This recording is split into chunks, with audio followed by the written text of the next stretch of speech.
Ashee nageenya siniif haa ta'u har'a viidiyoo tokko baay'ee tokko na gaddisiise ilaaleen baay'ee tokko gaddeen namoonni tokko yeroo taatan maal jedhu seetanii garaan haadhaa buburreedha jedhu namni akkuma bifasaa garagarii jedhu dhugaadha. Dubartii tokkoon argaa miidiyaadhaan kanarra otuman jooruu jedha gaatumnan jooruu. Ilmoon koo akka kadhatuuf akkanaa kadhatee galii guddaa naa galchuuf anatu ija isaa qoroqoree baasee akka kadhatu godhe. Isa hojjattee fiddurra isa baasiin taaksiin tokko hojjattee fiddurra isatu naa hojjata. Kanaafan ija isaa tokko qoroqoree akka kadhatu hir'ina tokko malee kadhachuu hin danda'u gamuudhaan. Akka tasaa namoota daandiitti wal qabanii sagalee tokko walii wal qoruun ni jira miti ree. Isaadha. Isarratti abbaan manaa shakkee waan jiruufi nan shakkee atoo birrii 1000 nyaatta kanatti garuu mana keessatti baaftuu 10,000 olii eessaa dhufee galiin mincii kana maalidha jedhee hollaarraa dhagayeera jedhamooni mucaan kee hin kadhata daandii taa'ee naan jedhanii jedhe. Sana dura immoo isheen inni iddoo tokko deemee hojii iddoo tokko deemnan hija balleessaa dhufte yeroo hija goroggorte sanatti mucaan si'um tokkoon hin jaamu gaa'een dhukkubbiin hin jira miti ree maal jetteen seetanii si yaadeet abbaa koo jedheet boo'a gizee baay'ee alaarjikiitti ta'ee achumaan badeechisaa jette yeroo isaatti dhuguman se'e jedhee dhiyoo keessa namni hin kadhatan mucaan kee daandirra naan jedhu jedhe. Isheen immoo yeroon gaafadhu mana barumsaatti hoola naan jetti jedhe. Inni mana barumsa inni immoo hojii guyyaa guutuu toola. So waa tokko shakkee baruun barbaade jedheen mucaan koo heessa hoolaa jedheeni mana barumsanatti fakkaanne jennaan mana barumsati. Achiin interview godhe mucaan akkamitti jisaa dhukkube jennaan bakka yeroo duraa akka dhalate inni dafeet hojiidhaa bakka fagoonurraa deemee mucaan abbaa koo jedhee buuhaa. Yeroo sana boo'ichi sun alaarjikitti ta'ee jisaa badee sababa maaliif badeechi mucaa jennaan. Sana booda lakki jedhanii dubbiirra ga'ee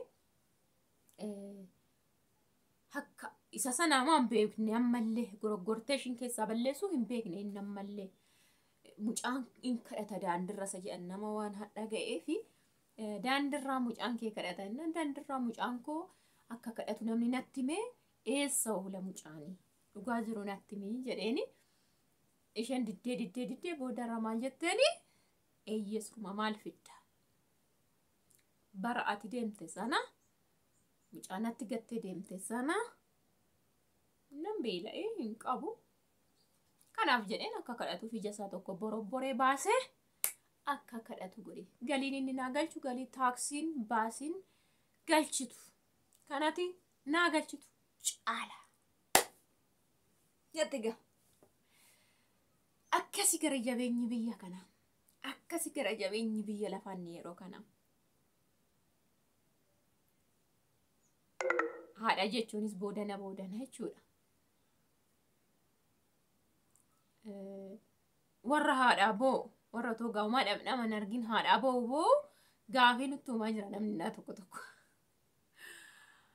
እና በቃ Difrata baqa isin garrama akkasuma viidiyoo tokko sargeera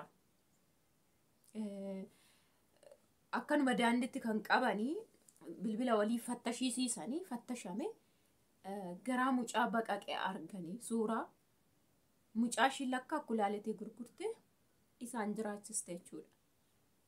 So otoo bilbila walii fattashanu kan ishiin namoota yeroo kulaalitii baaseeftu meeseejii walii ergan faan harki.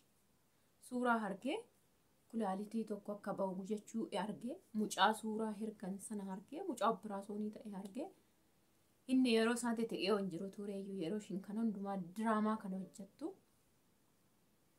እና booda gara jabinaan eeyyenatu kulaalitii tokko baase waan ittiin jiraannu waan dhabe baasee gurgure. Dhugaasiin jedha baay'ee nama gaddisiisa biyyi lafaa dhugaa yeroo kana kanatti gara jabeenyi dhugaa dhokate beektu dhugaa otoo akkatti ilaaltan dhokate akkasii bakka difratiin namaa gara jabinni namaa hadheenyi namaa baay'ee tokko garaa siin kuta biyya lafaarraa jechuudha. So viidiyoon kun na dinqinaan hin dhufe beektuus akkanaa jechuu barbaadeni. Inni kan isaa baasee ilmoo isaatii kenna hani takka nyaadhennaa nyaatu jedheeti.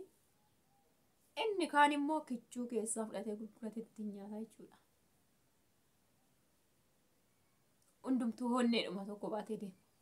Maqaan namoota nama hundumaatu nama.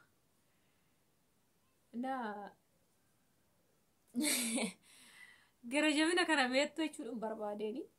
Badeen jiraanis viidiyoo kooraayyuu yeroo baay'eedha. Torbee darbee argam viidiyoo hojjedheeyyuu. Akkasii waaqayyoon kadhadhaa. Baminin taamir garuu waa'ee namaa dhageenya dhiisuun faayidaa hin qabu. Bakka kadhachuudha.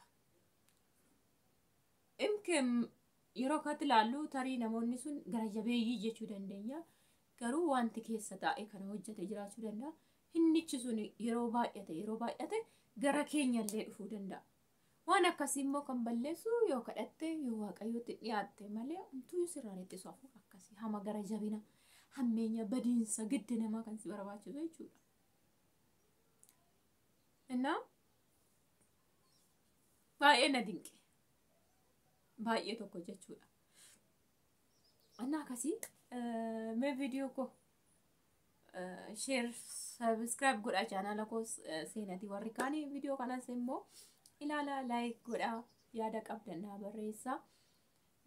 Ijoolleen baay'een keessa seentanii maal istemii bituu minaa kan jettan jirtu kan natti ergitan qarshii keessan jirtu bargeet isiniifan bitaa dhiifama biraatti narkaan fudhatina. Biizii ta'een haala yerootiin isiniifan bita. Warri natti ergitan garuu jabina warri ganaallee bitachuu barbaade dhiisuu erguu fedha qaba garuu warri natti ergitan akka hammeenya hin deemne isiniif bitama meeshaan keessanii isiniin jedha. Isin na jajjabeessuudhuma barbaada. Na jajjabeessaa. Na wajjin ta'a. Yaada naa barreessaan isiniin jedha. Hundumaafuu isiniin jechuuf barbaade waaqayyoon caalatti biyya lafaatti kan kadhattanii namatti garaa jabaachuu bakka. Seera keenya ala daandii keenya ala nan baasinii jedha waaqayyoodhaani. Foon biyyi lafaa waan baay'ee nama godha garuu yoo waaqayyo jabeessee nama dhaabe jabaattanii dhaabattu waan ta'eef amantii qabdaniin seera kee keessaa ulaagaa kee keessaa mana kee keessaa nan baasinii keessatti na to'adhu jedhanii yoo achi keessaa baatan himnati keessan keessaa yoo baatan garaa jabaattu badiinsa yaaddu daandiin taanerra deemtu bakka yakka hojjettu badiinsa hojjettu fakkeenya namaaf badiinsan jiraattu. Kanaaf amantii keessan itti cima. Waan biraamaa waan hin jedhu qabu ani yeroo hundumaa jechuudha.